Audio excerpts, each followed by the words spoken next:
across 47 counties and of course across the borders. Now a lot is happening in the country, both politically, economically, and of course in sports. Now I'm here to bring you up to speed with what's happening, of course, in our nation. Our sign language interpreter tonight is Lauro Mondi. My name is Macharia, and EBN Prime Edition starts now. Now, Nairobi Governor Johnson Sakaja has broken his silence following threats of impeachment, addressing rising insecurity in the city's central business district and instances of vandalism across the county. Speaking to the media, Governor Sakaja assured Nairobi residents that his administration is fully committed to restoring safety and order in the CBD. He stated that the county authorities are up in arms to tackle criminal activities and bring a sense of security back to the heart of Nairobi.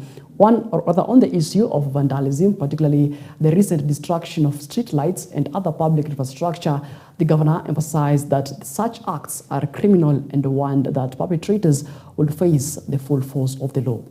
We need to assure our people while providing that feeling of safety for the residents of Nairobi. We do not want our ladies walking fearfully in the CBD, clutching on their bags for fear of being, mugged. We do not want innocent civilians being afraid of coming to the center of the capital for fear of any kind of mugging. So we appreciate that, and I want to thank you for the cooperation between us and yourselves. We are shortly sitting down with all the OCPDs, all the OCSs, all the DCCs, the RC himself, the county commissioner, our sub-county admins from all the sub-counties in Nairobi, and our ward admins, so that in every cell, in every ward, a joint team shall operate. Allow me to address the issue of sabotage and vandalism. Over the past few days, our electricals team, together with security team, has been observing the different streets where there have been cases of darkness. These are streets that have streetlights. These are streets that have installations. But a few individuals have been sabotaging, and that is one of the points we will show you, including tapping onto the power grid by Kenya Power and the county. We want to tell Nairobians and the people of, those who come to the CBD, that there is a number through which we can report such incidences. Because it is very deliberate to create darkness where the county has provided lighting through your money, so that in the cover of that darkness, people are attacked. And there are various sections that we've seen that happening. In fact, in some instances, we've had public officers attacked when they come to address that issue. Vandalism of public infrastructure is criminal. I want to assure our people that as security agencies, we are on top of things. And what we are doing now, and what we shall be doing with the county city of Nairobi, is that we want to tighten a bit on the aspect of security. Now, St. George's Girls' School in Nairobi has been temporarily closed indefinitely following violent unrest between students and teachers on Sunday night. Now, the disturbances, which involved more than 1,800 students, began around 3:30 a.m. after reports emerged of a confrontation between a Form 3 student and a teacher. Now, the student reportedly sustained bruises and injuries during the incident. The alleged assault sparked protest, with students demolishing the school's main gate and marching out onto Dennis Pritt Road. Authorities intervened, with police escorting the students back into the school compound for safety and to facilitate ongoing investigations. Now, school administrators have confirmed that investigations into the unrest are ongoing and the reopening date remains uncertain as authorities seek to restore order and ensure the safety of both staff and students. When you come across a situation of this kind, it is customary to close the school for a short while. However,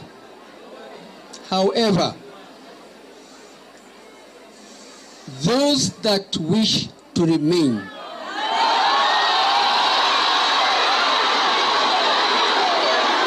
We have made a decision as the security team and the board that we declare the school closed.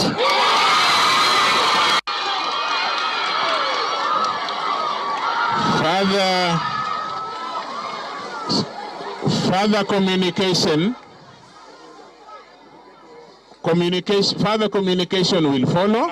What exactly happened yesterday night? Investigations are ongoing. What are the preliminary information that we should... We are doing investigations. On what? On what transpired. Yeah? Kindly tell yes, us what transpired. We are doing investigations. Right, moving on to some tragic story now. A family in Macharia, Naivasha is seeking justice following the mysterious death of their 29-year-old daughter, Naomi Wangare, and her lover. Now, the bodies were discovered at Nairobi's city mortuary, and unclear circumstances that have raised concerns about a possible love affair gone wrong. Now, according to family members, Naomi had been missing for 2 weeks after a night out at a local pub with her lover and an unidentified individual. The tragic discovery has left relatives and the community shocked, with calls for their investigations into the events leading up to the deaths. Hiyo laiti ya mtoto wangu ipatikane, asipotee hivyo. Ndio hakuwa naimba, alikuwa tu anatafutia watoto wake. Tumezunguka mamochari, sasa jana ndio tumefanikiwa na nikapata mtoto wangu ambaye ako city mochari akiwa amekatakatwa, alafu anawekwa kwa barabara, ndio tuseme ni isemekane labda ni gari. Tulipoenda pale city mochari, tuliona mwili uliletwa 24th, the following day on Sunday. Alafu simu inaashwa 26th on Tuesday saa 4 za usiku.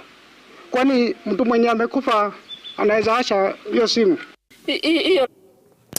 Right, quite unfortunate discoveries right there. Now let's talk matters politics. And Embu Senator Alexander Mundigi has called on residents of Mbeere North to uphold peace as the constituency prepares for its upcoming by-election. Speaking to the media, Senator Mundigi urged voters to elect a leader who reflects the community's priorities and development agenda. He emphasized that maintaining peace and harmony during and after the elections is crucial for the stability and progress of the area. Kuko na vyama mingi katika Mbeere North. Tunaomba hata leo kumeombwa kuwe na amani wakati wa siasa. Watu wengine watakuja na vita, watapigana, pia wengine watakuja na pesa, watakuja mambo mingi. Lakini mimi nikiwa senator wa Embu County ambaye tuko na 4 sub counties, Manyata, Runyenje na Mbeere South na Mbeere North, ndio kuko na by election. Kwa sababu najua kiti ya cabinet secretary ambaye ni Wasiri Roko alipata, sasa kuko na by election. Ningeomba mtu wote, mtoto, mama, watoto, wazee, msipigane tafadhali. Na muomba muamini Mungu. Ndio mweze ule watu wakuje walete sera zao. Naweze kuleta vile watafanyia nyinyi. Na pia ningeomba mweze kusikia zile sera, na ninajua hapo kwa serikali mweze kuangalia mtachagua namna gani, kwa sababu hapo ndio tutapata matunda. Na siku ya election msipigane, mwende mfanye election njia ile inafaa, ndio mweze kupata ule mheshimiwa ambaye ni MP atasaidia nyinyi. Right, tension is brewing in Mount Elgon constituency, Bungoma County, after elders from the Sabwat community demanded the removal of a Mukuyu tree, probably known as a fig tree, located within Toroso Primary School, citing safety and cultural concerns. Now, the elders argued that the tree, which has become home to swarms of bees, poses a serious risk to pupils and teachers. They noted that bees have spread into the school compound, creating an unsafe environment that contravenes Ministry of Education safety standards. Lisa Mutinda now reports.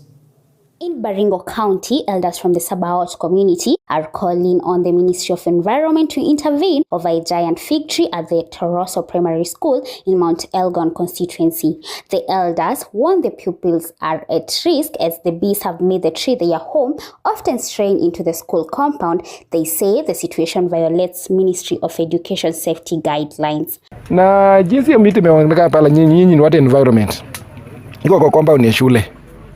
watoto wanachezea hapo, nyuki iko hapo juu. So that is a life bomb. Jana the head teacher amekuja kwa ofisi, ameuliza mkubwa, hii miti imeanguka na ni hatari kwa watoto wa watu. Na iwapo tukifuata sheria Education Act, hiyo miti saizi ikipika mtoto ya mtu, mada baki hapa kama teacher, ataongea akiwa wapi? Kwa cell. The elders insist that the fig tree, which carries cultural significances, must be felled just as their forefathers once decreed to preserve peace in the area. Kung'oa kwa hiyo miti inaruhusu sisi tuwe na watu ya amani, na ndio unaona tumesema kwamba hatutaki umwagikaji wa damu tena. Wacha ikome ile ya 1892 sikakuja, tungefanya 1992 ikakataliwa, ndio tukamwaga tena damu. They caution that keeping the tree standing could endanger lives unless traditional rituals are performed before its removal. Laana ya pili kwa hiyo miti, au utaenda pale na panga wakati tu hiyo miti utakata miti yoyote. Kuna mtu Kenya Power alijenga hii high voltage cable. Walipojaribu kumwambia akasema alimu na tuambie ni uji ile mambo ilipita na kata kashika power so miti kaenda chini. Hakulala kaamka kesho. Alienda. Yule mzee alipewa kuchunga hiyo miti. Kesho pia akaenda. So tunapoongea hivi ile miti imeanguka, branch imeanguka hapo chini, mtu ataenda kata kwa on his own risk. I'm on her own risk. For now, the Sabaot leaders want urgent action from the authorities before the tree becomes a greater danger to both pupils and residents. Hii ni kitu culture ambayo tumewajia na wase 100 years or even more than 200 years kwamba ingolewe. Reporting from EBN TV, I'm Lisa Mutinda. Right, thank you, Lisa Mutinda, for that particular report. Moving on, ICT Principal Secretary John Tanui has assured Kenyan content creators of government backing to nurture their talents and creativity, describing recent digital developments as key opportunities for growth. Speaking during a meeting with content creators, Tanui hailed the monetization of meta platforms in Kenya as a game changer that could significantly enhance earnings for local digital entrepreneurs. Now, he emphasized the government's commitment to supporting small and medium-sized enterprises, that is SMEs, and helping them focus on niche areas capable of attracting tourism and investment. This morning, we've had the opportunity to engage Kenya's digital content creators. They requested to meet us at the ministry, the Ministry of Information, Communication and Digital Economy, and to discuss the progress they've made since monetization was enabled in Kenya. We are very happy to have a Meta country representative, Mercy Ndekwa, to join us with our team so that we can listen to the digital content creators in Kenya and to be able to respond to some of the issues they have. First, they are very grateful that through the support of our president, the leadership of our ministry, we were able to unlock monetization in Kenya with the support of Meta. We've also been able to see monetization in other platforms like YouTube and also utilizing the other platforms for various uses. This is an initiative that we'll continue to support so that we unlock all the possible opportunities in the digital space. As the Bona PS has said, we are very grateful for the collaboration with the government of Kenya in seeing how we can support the creative economy, and particularly in terms of ensuring that we support good kind of content that promotes good uses of our platforms, but also ensures safety of those who consume that content and also the safety of the creatives. So my name is David Oyando, popularly known as Kendrick Mulamwa, the cutest Kenyan, former husband. Yo, that's for the books. Okay, we have had a very productive meeting today morning with the PS, ICT and digital economy together with the Meta team. And as creatives, we have had our chance to, air our grievances and give out our opinions on how to make the digital economy better, on how we can improve on our earnings and create a streamlined mode of payment from the Meta team and other digital platforms. Lakini sasa tumebambika ati manze gava ilifanya kweli, ikaenda ikafikia Meta, wakasema ni aje ama yutu wenye wanafanya mboka hapa ya content creation online tunaweza waempower. Kitambo manze mboka yetu msee hakuwa anajua ati ni mboka ati msee anaweza tegemea unacheki, lakini sasa najua ni mboka yenyewe hadi mayutu mtaani watakuwa naambiana, ama msee akicheki mjunior wake ameanza kucreate content hivi kidogo anamwambia fuata hiyo line juni mboka unacheki. Manze mimi nabambika, mimi nashukuru on behalf of mayutu wote wa Eastland bana. Mimi nashukuru manze gava, nashukuru ministry, nashukuru Meta kwa kutupatia hiyo opportunity bana. Right, at the same time, Deputy President Professor Kithure Kindiki has called on employers across Africa to actively include youth, women and persons with disabilities in the workforce, emphasizing their critical role in driving business transformation and the continent's overall prosperity. Speaking at the African Employers Summit held in Nairobi, Professor Kindiki highlighted that Africa's success in the 21st century will depend on technology adoption, collaboration between the public and private sectors, and harnessing the energy and talent of young people. This is the Africa we must dream of and actualize in our lifetime. An Africa of the 21st century, which will be powered by young people, and where technology and public-private partnerships will define our success. It is possible to transform Africa in our lifetime.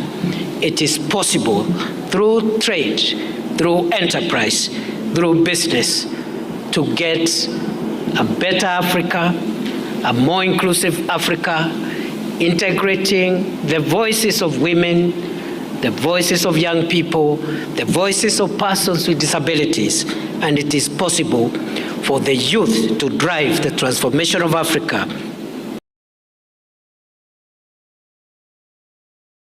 All right, we're due for a short commercial break here on EBN Prime Edition, but when we come back, we'll be having much more.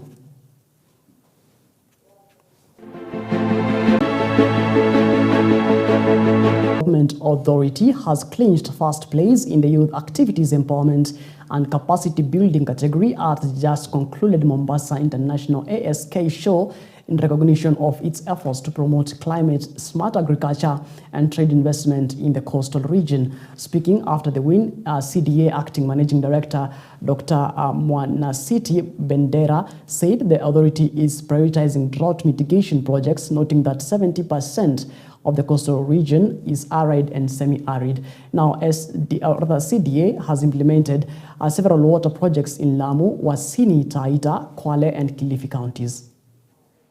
We have the bigger program that is under PPP, around 3.2 billion, which is, we call it Lake Chala Water Resource Development Project.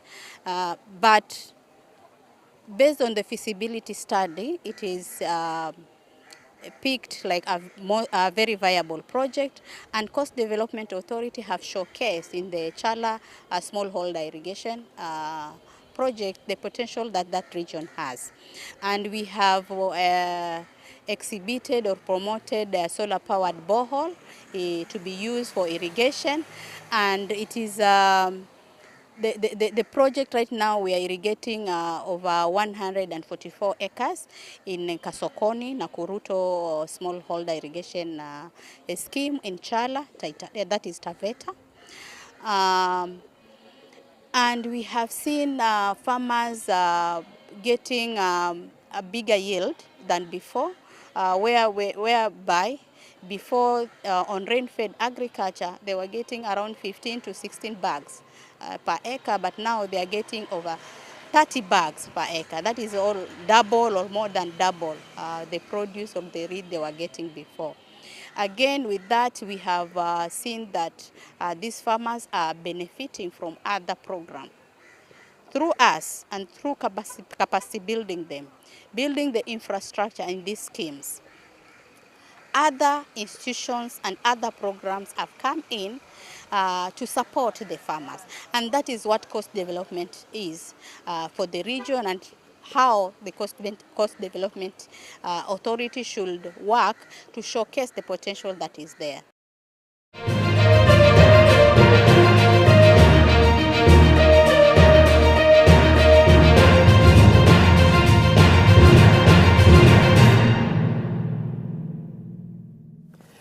All right, now let's get sporting. Harambee Stars are set to take on Seychelles in a crucial 2026 FIFA World Cup qualifier tomorrow, Tuesday, the 9th day of September 2025 at the Kasarani Stadium. Now, kickoff is scheduled at 4 p.m. with gates opening from 11 a.m. to allow fans ample time to enter.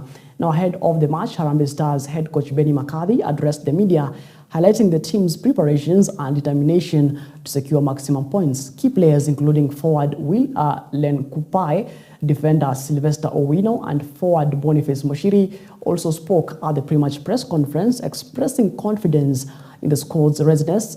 Len Kupai emphasized the need for cohesion and finishing efficiency, with Owino stressed the importance of defensive solidity. No, so far we've been very fortunate. None of the players have picked up injuries. We do have one concern. Abu Domar, he's suspended for tomorrow's game, so he'll be missing. But other than that, everyone is okay, everyone is good.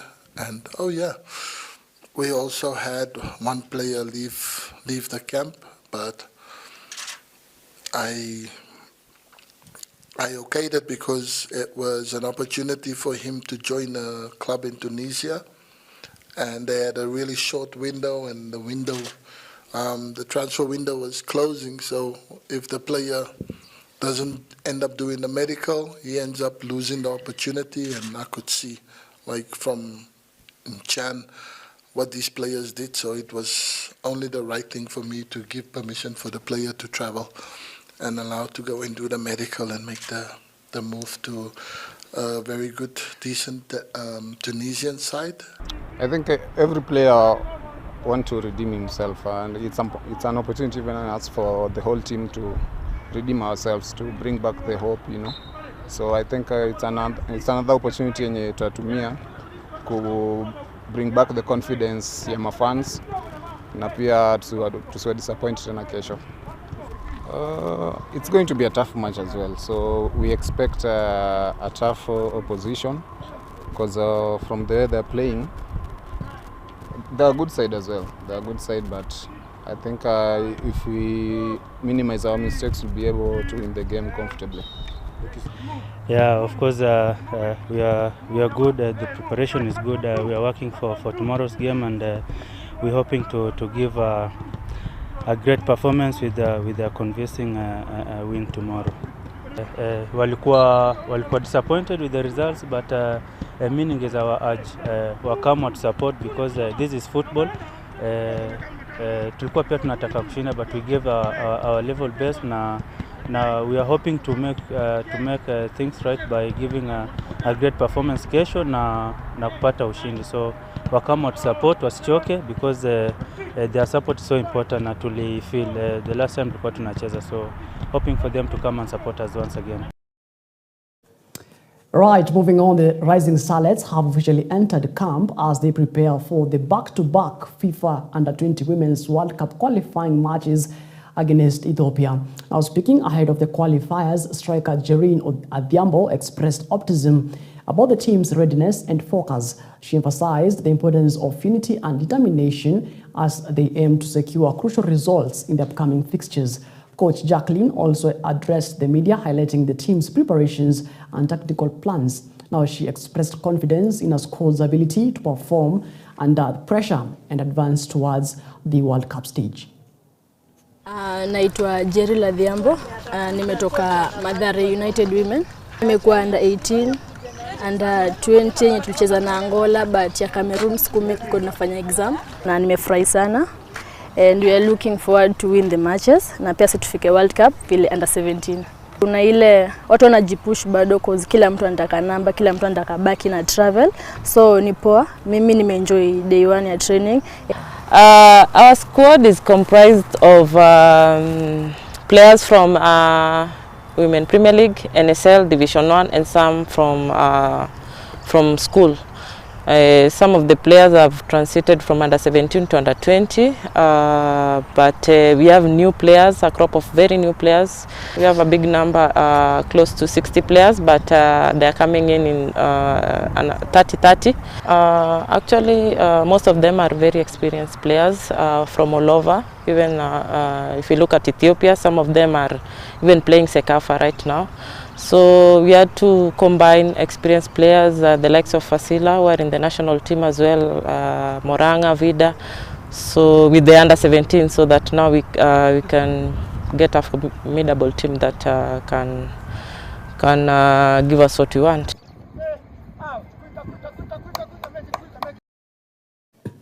Right, moving on, KCB, RFC extended their dominance in the National Sevens series after clinching their fourth consecutive Kababeri Sevens title on Sunday at Rufwea grounds in Nairobi. Now the Bankers defeated Daystar Falcons 2010 in a tense final to compete a historic 4-peat and strengthen their lead in the series standings. KCB's road to the crown was marked by ruthless displays, starting with 35-7 demolition of Mwamba in the quarterfinals before edging past fierce rivals Capra's Sugar 21-17 in a thrilling semi-final encounter. Now their composed performance in their final sealed yet another successful outing. Head coach Andrew Amonde lauded his players' anger and consistency, describing the fourth consecutive Kababeri triumph as a testament to their resilience. The boys have dedicated the win to themselves. They've worked very hard. They've been through all the finals. They've been unlucky twice. I think it's just a matter of resetting and refocusing. They were hungry. They came into Kababeri Sevens to defend their titles, and they've done so. So there's a team full of grit. They have worked very hard, and I'm very proud of what they have achieved. They keep achieving because we're going back to Dala, our home ground. So there's a lot to come from them. They're still going to contest for Dala, and we hope we'll be able to represent the bank well. So it's a matter of learning. We picked our learning, keep on correcting whenever we went wrong. So it's a matter of just getting your head set for the final. So we'll keep on working very hard when we get. We hope to meet Strathmore somewhere to see how we correct ourselves, to be able to just measure our yardstick or how good we've come. So I think we've picked our learning. We're playing very well, and we are just dedicated. The finals are just shown. I think we've been lucky to have a very large group of players to pick from. So we are still lucky. We still have a large group to pick up from when we go back home. So we'll just see who is fresh enough to be able to present us in Kisumu and give everybody a chance to see how we'll be able to defend the Kisumu title. Nothing less than what we've done in Kababeri. We'll be going out for the tournament, but we'll focus on a game at a time when you get to Dala, because it's a gradual thing. We won't just get into a final. We need to work very hard and block all the opponents to be able to win the tournament. The Kenya Rugby Union board led by the chairperson, Harry Tukas.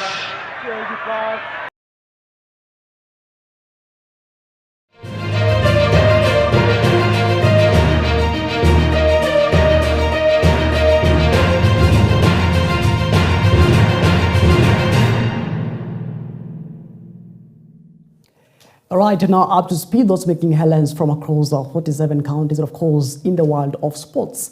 It is exactly 30 minutes past the top of the hour. Many thanks for, of course, keeping us company until this particular minute. Of course, tomorrow, there is a match at Kasarani Stadium. That is Harambee Stars, that is Kenya's Harambee Stars versus Seychelles in the World Cup qualifiers tournaments that are ongoing in the country. Of course, good luck to Harambee Stars in tomorrow's match. Of course, we shall be keeping tabs with that particular story in match, and shall be bringing you subsequent, updates in regards to that. Right? It is exactly 31 minutes past the top of the hour. Many thanks for, of course, being part of EBN Prime Edition. Our sign language interpreter tonight has been Laura Omondi. Martin Macharia is my name. Do have yourself a good night, and as always, let's do this again when God says we do.